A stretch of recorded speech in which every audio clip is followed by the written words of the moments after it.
On nous a longtemps fait croire que la force, c'était une question de muscles. Pour gagner un combat, il fallait être plus grande, plus lourde, plus puissante.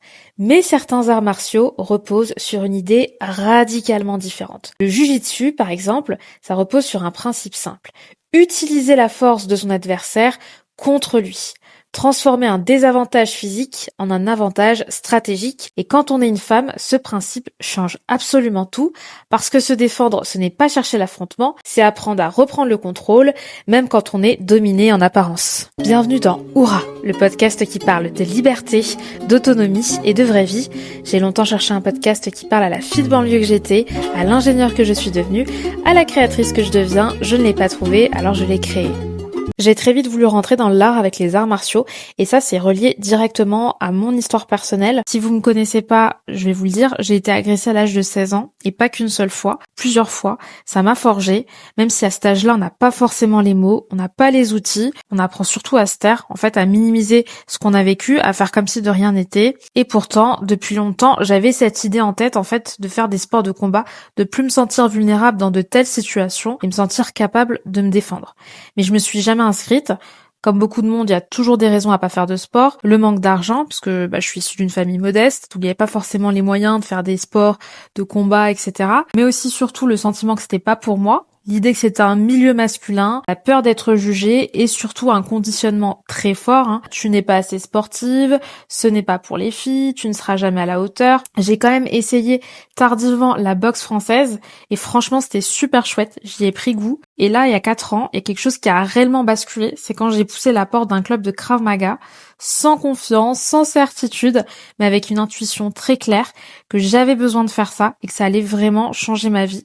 J'ai découvert une passion profonde pour les arts martiaux, pas seulement pour la technique, mais pour ce que ça transforme à l'intérieur, parce que ma posture a changé, mon rapport à l'espace a changé, mon regard sur moi-même a changé, je ne marche plus de la même façon, je me tiens plus de la même façon, et surtout, je sens plus complètement impuissante à certaines situations où on peut se retrouver en état de stress ou en état de dangerosité. Et contrairement à ce qu'on croit, en fait, les femmes, elles sont de plus en plus nombreuses dans les sports de combat. En France, on estime qu'elles représentent entre 25 et 35% des pratiquants selon les disciplines. Dans certaines fédérations comme le judo ou le taekwondo, la pratique féminine dépasse même parfois les 40% chez les jeunes. En revanche, plus on monte en âge et en niveau, et plus la présence féminine diminue. Non pas par manque de capacité, mais par manque de représentation, d'encouragement et de légitimité. Les femmes, elles manquent pas de force, elles manquent surtout d'accès et d'autorisation, ce qu'on disait un petit peu avant. Il y a beaucoup de préjugés aussi qui sont fréquents à déconstruire, ceux dont j'ai moi-même été victime. Par exemple, le préjugé numéro 1, c'est pour les garçons, comme si la capacité à se défendre, elle était genrée, comme si le corps féminin devait rester passif, doux, discret. Donc ça, c'est quelque chose vraiment à abattre. Préjugé numéro 2, c'est que ça rend agressive. En réalité, c'est souvent l'inverse. Les arts martiaux apprennent le contrôle, pas la violence. On y apprend à canaliser, à poser des limites, à ne pas exploser. Le préjugé numéro 3, c'est je ne suis pas assez sportive. La plupart des femmes qui commencent ne l'étaient pas forcément. On ne vient pas parce qu'on est forte, on devient forte parce qu'on est venu faire un sport de combat. Il y a des apports psychologiques majeurs, parce que les arts martiaux changent, ce n'est pas seulement le corps, c'est surtout l'intérieur. Déjà, il y a la confiance, parce que la confiance, elle vient pas de la victoire, elle vient du fait de savoir qu'on peut faire face à quelque chose de difficile, comme faire un combat. Et notamment moi, j'ai eu mon premier combat dans le Krav Maga, c'était une sacrée expérience et une sacrée épreuve, mais ça m'a donné d'autant plus de confiance par la suite. Il y a la posture, elle change avant même les muscles, on se tient plus droite, on occupe plus d'espace, on baisse moins les yeux, et ça vraiment c'est très important quand on veut gagner confiance en soi, qu'on veut se faire respecter. La gestion du stress, donc on apprend à respirer sous pression, c'est très très important quand on fait des sports de combat, de maîtriser sa respiration, de contrôler son souffle pour pouvoir maintenir un bon niveau de combat, donc à réfléchir dans l'inconfort, à ne pas paniquer quand le cœur il s'emballe, et ça c'est quelque chose aussi de fréquent. Moi j'ai jamais autant senti mon cœur s'emballer que quand j'ai fait des combats. Et ça sert partout dans la vie.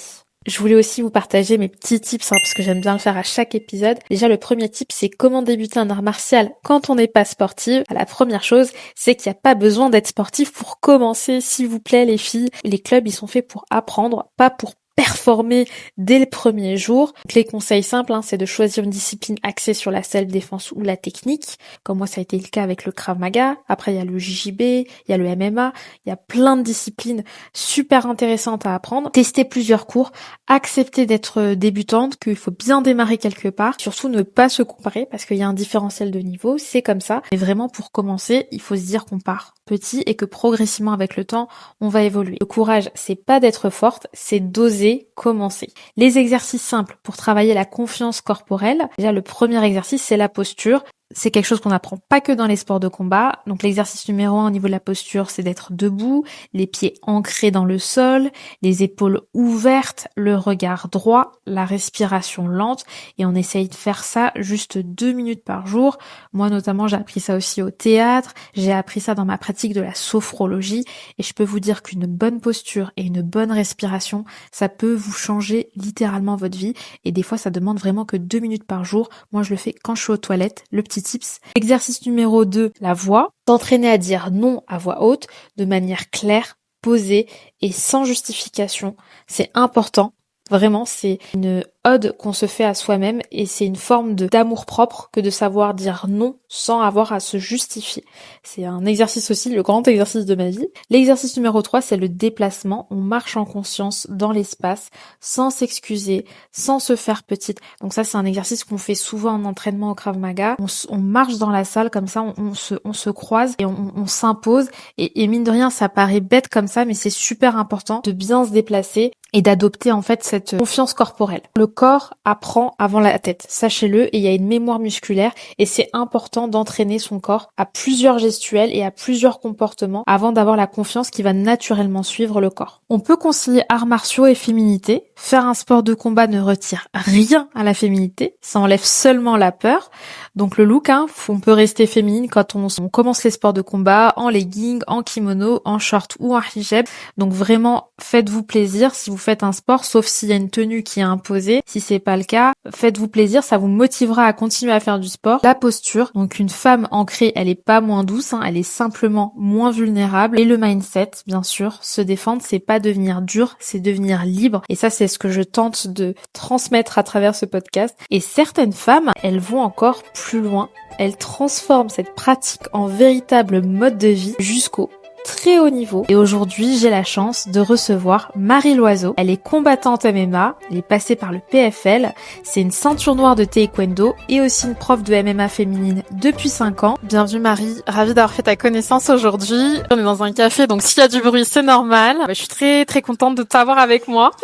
Écoute, moi je suis ravie aussi, je suis ravie que tu m'aies proposé de discuter de tous ces sujets qui ont l'air très très intéressants et j'ai hâte d'en parler avec toi. Première question, je voulais savoir comment les arts martiaux ils sont entrés dans ta vie. Qu'est-ce qui selon toi t'a donné cette capacité à toujours repousser tes limites? J'ai commencé des arts martiaux assez tard. Finalement, j'ai pas eu un parcours classique dans le sens où c'est pas du tout le sport que j'ai commencé quand j'étais petite. J'ai commencé par faire de la gymnastique, donc un truc super girly pendant très longtemps. Et après, j'étais un peu en recherche de faire un sport. Je pense que j'avais besoin de me dépenser et j'ai rencontré simplement quelqu'un qui faisait de la boxe anglaise et qui m'a initiée. Ça m'a vraiment donné goût. En fait, je crois que j'ai toujours eu un goût pour la compétition, ou en tout cas pour pouvoir me mesurer à quelqu'un ou voir un peu où j'en étais par rapport à ça. Et en fait, après, je me suis inscrite dans un club boxe anglaise et ensuite taekwondo et ensuite MMA. En fait, un peu tout s'est enchaîné. Et à l'époque, j'avais déjà 23, 24 ans. C'est assez tard au final. Et ce qui m'a branché dans les sports de combat, enfin en tout cas, je voulais aller vers la compétition. J'avais envie de me challenger, j'avais envie de savoir qui j'étais un peu. Je pense que c'était plus dans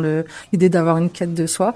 J'avais besoin, quand j'ai vraiment découvert la boxe, j'étais un peu fascinée le fait de frapper des gens, de pouvoir peut-être exprimer un truc que j'arrivais pas à exprimer autrement. Ça me permettait d'avoir un peu un réseau social, on va dire, de voir des gens, de pratiquer, de partager un peu cette discipline. Et après, quand j'ai voulu continuer à plus haut niveau, dans un club, d'avoir un peu cet aspect plus de dépassement de soi, de se trouver, de se chercher. Ça demande une grande résilience, les sports de combat. Parce que tu prends des coups, t'en donnes, mais le jeu c'est que t'en prends aussi. Il faut avoir cette capacité à d'une part encaisser physiquement et mentalement. Je trouve que ça travaille beaucoup sur l'ego aussi, sur toi-même en fait, sur ta capacité à à te remettre en question un petit peu et d'avancer un peu, d'être dans cette quête de soi, mais avec des remises en question qui te permet de comprendre un petit peu mieux, quitter à chaque fois que tu avances un peu dans le processus, dans le parcours. On dit que c'est un peu un chemin de vie, quoi, tu vois, les arts martiaux. Et si je peux me permettre de rajouter aussi, il y a le côté un peu irrationnel. C'est comme si les sports de combat, ça t'appelle. En fait, il y a ce côté où on aime bien frapper, on aime bien recevoir les coups. Enfin, je sais pas d'où moi ça me vient. Et il y a ce petit goût que pas tout le monde a. Ça vient chercher un peu notre animalité. Le fait de se battre, il y a ce petit côté, comme tu dis, exprimer quelque chose. On sait pas quoi, mais d'accord. Enfin, ça me parle beaucoup ce que tu dis.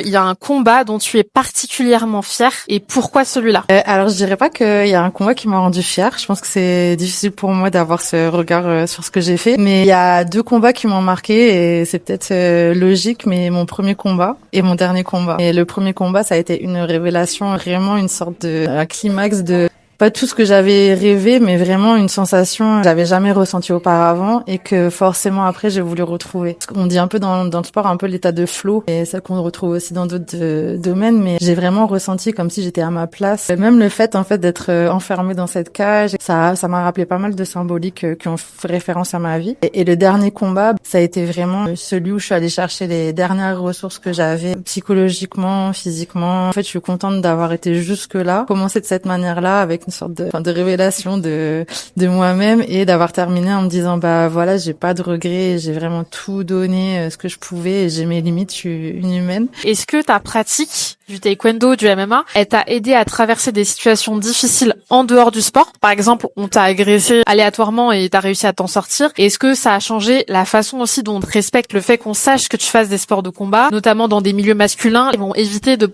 comme on dit, prendre la confiance? Je me suis jamais fait agresser. Le fait d'avoir fait de faire des sports de combat, ça a beaucoup joué dans ma posture, dans la manière dont je peux appréhender le conflit, par exemple. Après, j'ai la chance d'être assez grande pour une femme, je vais pas baisser les yeux, etc.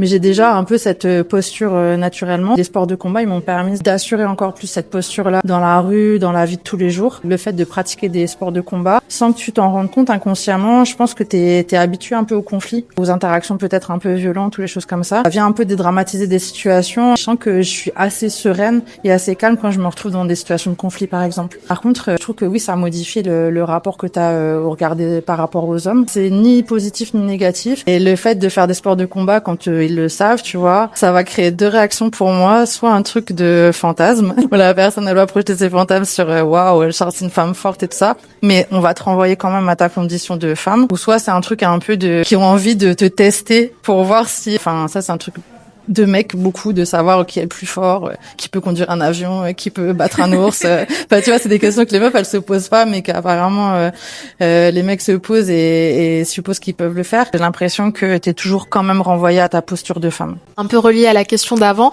penses-tu que toutes les femmes devraient pratiquer un sport de combat? Est-ce que tu vois ça comme un vrai levier face à la montée du sentiment d'insécurité? Effectivement, ça changerait pas mal de trucs s'il y avait beaucoup plus de femmes qui savaient se battre, pas forcément se défendre, parce qu'il y a encore une autre notion par rapport à ça. Déjà, savoir se battre, je pense que ça changerait déjà un petit peu les regards que les hommes portent sur les femmes. Et il y aurait peut-être moins de facilité, justement, à se sentir en insécurité. En fait, j'ai envie de dire, moi, je préférerais que les femmes, elles savent se battre plutôt qu'elles savent se défendre. Parce que toi, c'est un peu une réponse, en fait, le fait de dire, je sais me défendre. Ben non, je sais aussi attaquer. Et en fait, quand tu changes un peu cet axe-là, j'ai l'impression que te dire que les femmes, elles savent juste se défendre, ça veut dire qu'elles sont pas dans l'agentivité dans l'action, tu vois ce que je veux dire? Et te dire que, en fait, les femmes se battent, savent se battre, ont appris à se battre, pas forcément pour se défendre, juste pour pouvoir se battre. Je pense que ça changerait aussi le regard qu'on porte un peu sur ce qu'on attend des femmes en général, à savoir une forme de docilité, une forme de passivité, et qui va forcément amener un petit peu à des situations où elles vont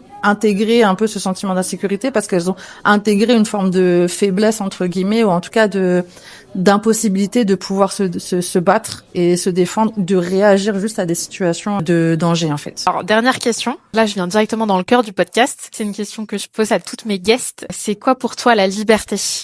Parce que Houra, ça veut dire libre en arabe. C'est une question très philosophique, hein.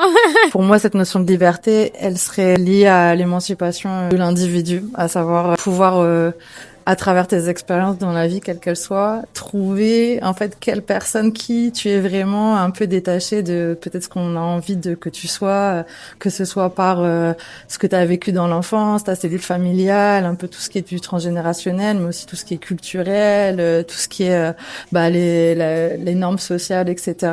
En fait, je trouve que la liberté, elle se trouve dans vraiment soi-même, dans sa propre intimité, et quand tu sens que t'es complètement toi-même au-delà de ce qu'on peut te demander d'être ou les injonctions que tu peux avoir au quotidien, et quand tu as réussi à trouver ça, une sorte d'alignement entre ton propre désir détaché de ce qui t'entoure, pour moi c'est cette forme de liberté, et elle passe par plein de moyens, tu vois, le sport, le travail, chacun peut trouver un petit peu une manière de se retrouver, mais pour moi c'est ça, c'est quand t'es en paix avec toi-même. Merci beaucoup Marie pour tes réponses, ta clarté, ta justesse. Cet échange me rappelle que les arts martiaux ne parlent pas seulement de combat, ils parlent de limites, de peur, de confiance et de choix. Apprendre à se défendre, ce n'est pas devenir agressive, ce n'est pas se durcir, c'est s'ancrer, c'est reprendre de la place. Et si je pouvais finir par un mantra de fin, c'est qu'apprendre à se défendre, c'est apprendre à s'autoriser à être libre. À la semaine prochaine si vous avez écouté cet épisode jusqu'ici.